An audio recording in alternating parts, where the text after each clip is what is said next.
doing a performance titled Cinema Music, exploring the interplay between cinema and music. And my name is Ian Jean, and I'll be playing the violin tonight. Hi everyone, my name is Simon O. I'll be at the piano tonight. And to provide you with a little background on what this performance is about.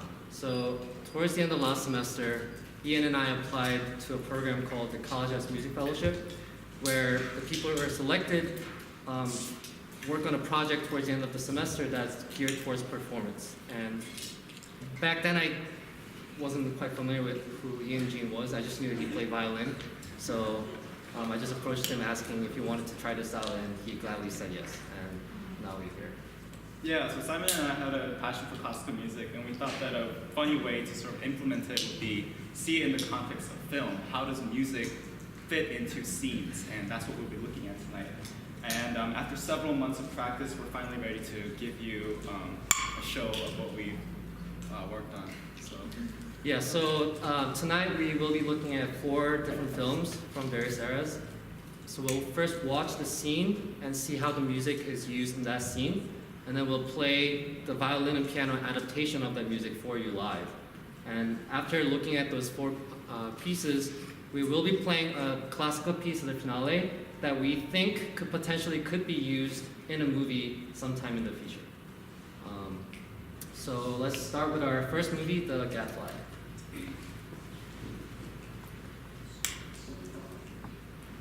So the first film is a Soviet 1955 film, The Gadfly.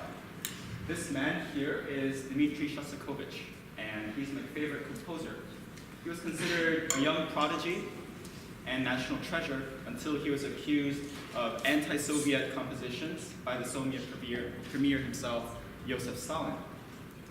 After that, Shostakovich rebuilt his reputation in the Soviet Union, being careful, very careful, to write nationalistic music celebrating the state. The symphonies that came out of this is what made him so famous and widely recognized as genius. I say genius because they often encode a double meaning. Upon first hearing, we might agree his pieces are celebratory, but upon hearing again and again, the pieces get satirical, mocking the pompousness of the Soviet Empire and ironizing the glory of victory. In fact, this was revealed as intentional in his memoir. His film music, however, was not so serious. He was a prolific writer in the field, and one of his most famous films is The Gadfly.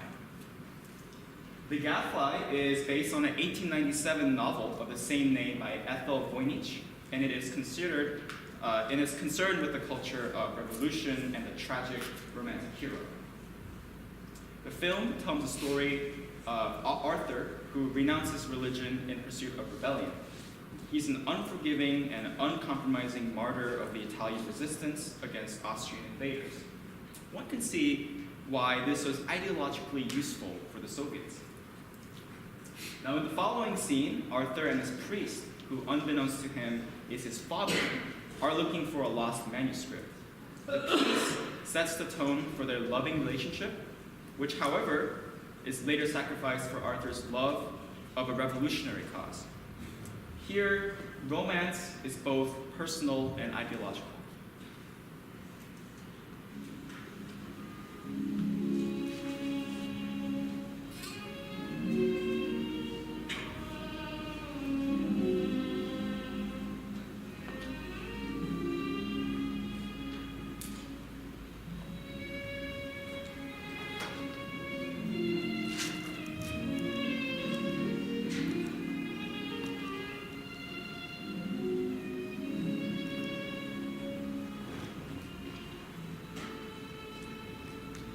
Выслушай меня, Артур. Ты еще юн, силы твои не окрепли, но душа твоя пламенна и чиста. И я молюсь о том, чтобы никогда не угасала в тебе забота несчастных обездоленных. Ибо сказано, сердце разбитое, сокрушенное, не отвергай. Падре. Как мне всегда легко и радостно с вами, мой духовный отец. Вы же знаете, дома я одинок, своего брата я не люблю, особенно его жену. Вы единственный человек на свете, который остался у меня после смерти матери. Ты ведь знаешь, и у меня никого нет в мире, кроме тебя. Ты для меня как сын. Ты свет очей моих, радость сердца моего.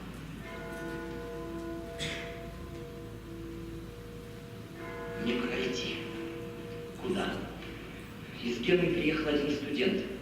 Будет собрание. Какое собрание? Павел, вы не будете спрашивать? Я обещал. Раз пообещал хранить тайну, ты должен сдержать слово. Там, прав ли ты, посещая эти собрания? Обращался ли ты к Господу за советом? Часто. Я просил Господа указать мне путь.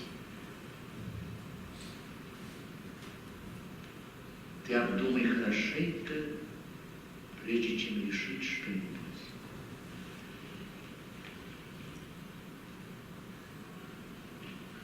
Артур,